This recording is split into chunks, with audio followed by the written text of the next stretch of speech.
किस तरीके से प्रतियोगी परीक्षाओं में ऑफलाइन एग्जाम, स्पेशली एनडीए का 1 सितंबर को एग्जाम है, क्या क्या मिस्टेक्स हो सकती हैं जिसके कारण आप बहुत अच्छा पेपर करके भी परीक्षा से वंचित बाहर फेंक दिए जाओगे। आप कहोगे कि जी मेरे तो एनडीए में स्कोर आ रहा है टॉपर जैसा, ओमार में आपने कुछ डाटाज में रख दी कमी, तो आप चाहे टॉपर हो, आप रिजल्ट से बाहर हो जाएंगे। नमस्कार, एनडीए देश की बहुप्रतिष्ठित परीक्षा बन चुकी है। और एनडीए क्यों कहें, आज हम जिस विषय पे आ रहे हैं वो हर किसी कॉम्पिटिटिव एग्जाम के स्टूडेंट्स के लिए जो ऑफलाइन ओएमआर सीट भरते हैं उनके लिए बहुत महत्वपूर्ण है। प्रिंस एजुकेशन हब की संस्था प्रिंस सैनिक स्कूल और प्रिंस एनडीए एकेडमी से मैं डॉक्टर पीयूष हुंडा और मेरे साथ हैं पवन कुमावत सर। yes, तो आज आपको बताएंगे हम कि किस तरीके से प्रतियोगी परीक्षाओं में ऑफलाइन एग्जाम, स्पेशली एनडीए का 1 सितंबर को एग्जाम है, उसको दृष्टिगत रखते हुए बताना चाहेंगे कि क्या क्या मिस्टेक्स हो सकती हैं जिसके कारण आप बहुत अच्छा पेपर करके भी परीक्षा से वंचित बाहर फेंक दिए जाओगे। आप कहोगे कि जी मेरे तो एनडीए में स्कोर आ रहा है टॉपर जैसा, ओमार में आपने कुछ डाटाज में रख दी कमी, तो आप चाहे टॉपर हो, आप रिजल्ट से बाहर हो जाएंगे। लिमिटेड चांस मिलते हैं, चांस खत्म हो जाएंगे, चांस भी खत्म हो जाएंगे। एक परीक्षा से नहीं जा रहे, एक चांस भी आपका गायब हो रहा है। तो एनडीए सेकंड 1 सितंबर 2024 को इसका रिटन एग्जाम यूपीएससी का पेपर है। उस पेपर की तैयारी से संबंधित बात करने की बजाय हम आज बात करेंगे कि ओएमआर सीट पे किस तरह से ध्यान देना है। Common mistakes done while filling OMR sheet and scannable attendance list, दो हैं, दोनों के बारे में आपको बताएंगे। तो पवन सर करें शुरुआत ओएमआर सीट से। सबसे पहले अपन ओएमआर शीट की बात करें। ये आप देख रहे हैं पैटर्न एज इट इज आपको ओएमआर शीट मिलेगी। ओएमआर शीट में कुछ इंपॉर्टेंट इंस्ट्रक्शन है, वैसे आप ऑलरेडी इसमें लिखे हुए हैं, फिर भी बच्चे जल्दबाजी करते हैं क्योंकि एनडीए जो में गड़बड़ है उसकी तरफ ध्यान आकर्षित करेंगे। हाँ जी। तो सबसे पहले ये जो सेंटर और सब्जेक्ट में आप देखें, एक तो मैथ का पेपर है, एक जीएटी का पेपर है, तो मैथ्स या जीएटी होगा और ये सेंटर का नाम होगा। फिर हम बात कर रहे हैं बुकलेट सीरीज पे। तो बुकलेट सीरीज पे जनरली क्या कॉमन मिस्टेक हो सकती है? थोड़ा सा मैं ध्यान आकर्षित करना चाहूंगा कि जो चीजें लिखित है, लिखने वाली और ओएमआर में सर्किल करने वाली, दोनों में फर्क होता है। सर्किल वाली स्कैनर से पढ़ी जाती है, इसलिए अपना मुख्य फोकस जो स्कैनर से संबंधित पॉइंट्स हैं उस पे आएंगे। तो डायरेक्ट पॉइंट्स आ जाएंगे, सेंटर और सब्जेक्ट तो यहाँ लिखना है आपको जी। अब आपका पहला आ गया बुकलेट की सीरीज। यस, तो जनरली कोड भूल जाते हैं और कोड भूलने का मतलब आपका एक चांस गया। यस सर, गया जी। तो आप कोड लिखना भूल गए तो भी गया ओएमआर आपका, और कोड गलत भर दिया तो भी आपका चांस गया। आज सब उन बातों की चर्चाएं होंगी जहां पे बच्चे ने मेहनत की लेकिन लापरवाही के कारण उसका अटेम्प्ट गया। यस सर जी। तो देखिए जैसे कि बात कर रहे हैं यहाँ पे कोड ए लिखा है, ये बिल्कुल करेक्ट है। एक की जगह ए को बबल किया है। अब बच्चे जल्दबाजी में ए तो कर देते हैं, बट जो बबल है वो यहाँ पे सी का भर दिया या बी का भर दिया या डी भर दिया होती है। हाँ, ऊपर सही भर रहे हैं, गोला गलत कर दिया, ओएमआर रिजेक्ट हो गई, आपका ओएमआर स्कैन नहीं बनेगा रिजल्ट जी। सेकंड पे आ जाए, सेकंड पॉइंट पे। इसके बाद नेक्स्ट कॉमन मिस्टेक है आपका सब्जेक्ट कोड की। सब्जेक्ट कोड 01 है या 02, ये एकदम सही भरा है। 02 कोड है, 0 और 2 पे बबल करना है जी। यहाँ पे 0 कोड तो सही लिखा है, बट 0 और 1 पे आपने फिल कर दिया, मतलब 02 लिख दिया, नीचे 01 कर दिया, आपकी ओएमआर हो गई बाहर। और इधर ही इसी तरीके से रोल नंबर भी आपको ध्यान रखना है। अब बहुत छोटी छोटी बातें हैं, लेकिन इसमें कहीं पे भी लापरवाही होती है तो आप एग्जाम से होंगे ना व्हाइटनर यूज कर सकते हैं, ना नई ओएमआर मिलेगी आपको। व्हाइटनर और ओएमआर दोनों ही ऑप्शन आपके पास नहीं है। अब आगे नेक्स्ट मिस्टेक सर, ये जय श्री राम ओम और बच्चे के पास अभी पवन सर कह रहे थे कि ओएमआर में 15 मिनट मिलते हैं, तो भर के कई बार कुछ न कुछ चीजें एक्स्ट्रा करने लग जाता है।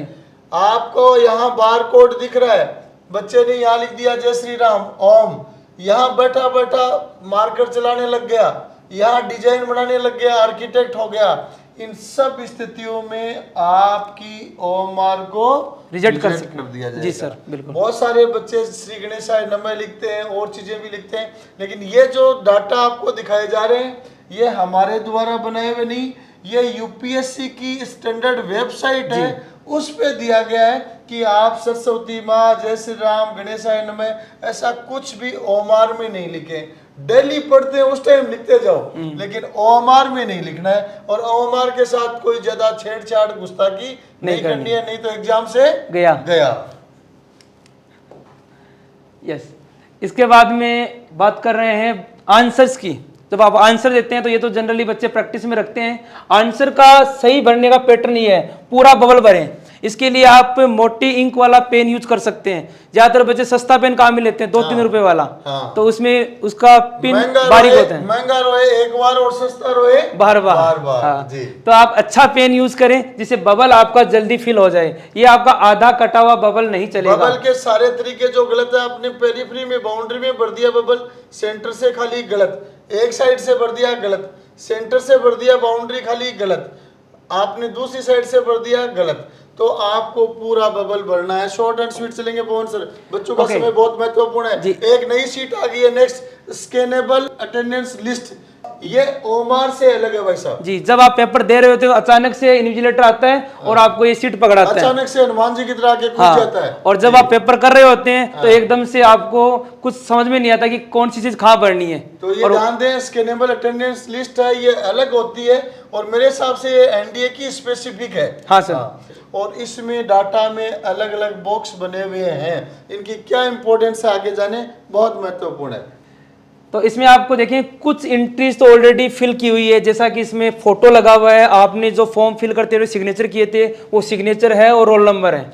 कुछ एंट्रियां आपको फिल करनी है, जैसा कि सबसे पहले एब्सेंट और प्रेजेंट। तो आप प्रेजेंट है तो आपको पी को डार्क करना होगा। इसके बाद में सिग्नेचर प्रेजेंट है तभी तो हमार भर रहा है जी सर, है ना। लेकिन वो आजकल अपन सुनते हैं ना कि आदमी को बैंक में जाके जिंदा होने का सर्टिफिकेट देना पड़ेगा पेंशन लेने के लिए। यस सर, कि मैं जिंदा हूं, मुझे पेंशन दीजिए। इसी तरीके से आप प्रेजेंट है इसीलिए उम्र भर रहे हैं, लेकिन यहाँ आपको पी और ए पे गोला करना है, प्रेजेंट होकर एब्सेंट का गोला नहीं करना है। इसके बाद में आपका सिग्नेचर रहेगा, बुकलेट सीरीज रहेगा, आंसर शीट के आपको जो मार्क सीरियल नंबर है वो आपको फिल करने होंगे। अब प्रॉब्लम ये रहती है कि एक ही सीट के बगल में दूसरा सीट होता है, बच्चा जनरली फोटो देख के नीचे वाले ब्लॉक पे साइन कर देता है और ये एक कॉमन मिस्टेक हो जाती है। देखो अब मैं इसको आपको एक्सप्लेन कर देता हूं कि जैसा आपने देखा कि ये सीट है, इसमें 1 2 3 4 5 6 पार्ट हैं। आपके पास एक ही प्लॉट है, इसमें से ये पार्ट आपका है। अब देख लीजिए आप गड़बड़ क्या कर सकते हैं, ये प्लॉट तो आपका है और खुशी पांडे ने यहाँ आपको सिग्नेचर करने थे, और ये प्लॉट राजेश यादव का है, खुशी पांडे ने आगे की तरफ सिग्नेचर कर दिए प्लॉट की रजिस्ट्री अपने नाम कराने के लिए। यस सर, गड़बड़ और रजिस्ट्री अगले की नाम कराने के चक्कर में खुद का प्लॉट भी हाथ से चला गया। तो बॉक्स स्कैनेबल अटेंडेंस शीट जो है उसके बॉक्स को भरते वक्त बहुत अच्छी तरह ध्यान रखना इन बातों का है। इसी तरीके से देख लीजिए इसी अटेंडेंस शीट में इसके बाद गलती छुपाने के लिए बच्चे क्रॉस लगाते हैं। इस क्रॉस का कोई मीनिंग नहीं है, सबूत मिटाने की कोशिश करते हैं घटना के बाद, लेकिन ये नहीं मिटता। ये नहीं मिटता, सबूत रह जाते हैं। जी तो ये कुछ आपने कुछ भी भर दिया, उसको मिटाने की कोशिश करने से वो ओएमआर या स्कैनर उसको नहीं पढ़ेगा। काटा पीटी कितनी भी कर लो उसको एक्सेप्ट नहीं किया जाएगा। काटा पीटी कर दी तो एग्जाम से गया। ठीक है, तो दोस्तों ये थी ओएमआर शीट और स्कैनेबल अटेंडेंस शीट जो एनडीए यूपीएससी के एग्जाम में बच्चों से भराई जाती है। और इधर आप देख सकते हैं 11 ब्रिगेडियर, कोमोडोर, कर्नल रैंक के ऑफिसर्स प्रिंस सैनिक स्कूल, प्रिंस एनडी एकेडमी में, जहां बैक टू बैक ऑफिसर्स की लंबी सीरीज है। और आप देख सकते हो इसीलिए results all India female first rank, 18वीं रैंक, 19वीं रैंक, ऑल इंडिया रैंक्स हैं। और उससे ही बड़ी बात, जुलाई अगस्त के 1 महीने के एसएसबी इंटरव्यूज में एनडीए 153 लाइन गिनते जाओ 17 बच्चे एसएसबी रिकमेंडेड लगभग 1 महीने की ड्यूरेशन में।